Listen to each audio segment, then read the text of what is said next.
Model dan presenter Maria Vania mengaku belum punya kekasih. Maria Vania masih jomblo saat namanya mulai populer di industri televisi. Meski masih sendiri, Maria Vania tidak kesepian. "Aku masih seleksi pasangan," kata Maria Vania di sela syuting di kawasan Cawang, Jakarta Timur, Selasa, tanggal 16 Agustus tahun 2022. Perempuan yang kini berusia 31 tahun itu kini sedang mencari calon suami, bukan lagi berburu pacar. "Aku masih single sampai ada calon suami yang berani melamarku," ucap Maria Vania. Maria Vania juga tetap menjaga hubungan baik dengan Billy Syahputra yang dikabarkan pernah mendekatinya. "Kami dekat dan aku selalu nantang dia, Billy Syahputra, kalau serius langsung omong ke orang tuaku," ujar Maria Vania. Saat ini Maria Vania menolak jika bertemu cowok yang hanya mengajaknya menjalin asmara.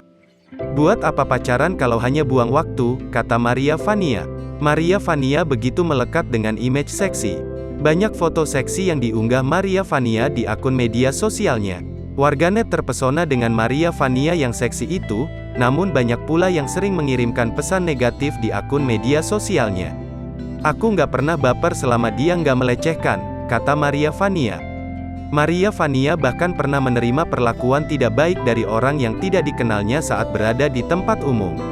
Orang tersebut tiba-tiba memeluk tubuh Maria Vania. "Aku nggak suka kalau dipegang-pegang begitu, boleh foto tapi jangan pegang-pegang," kata Maria Vania. Bahkan Maria Vania mengaku sering digoda hingga dapat kiriman foto tidak senonoh.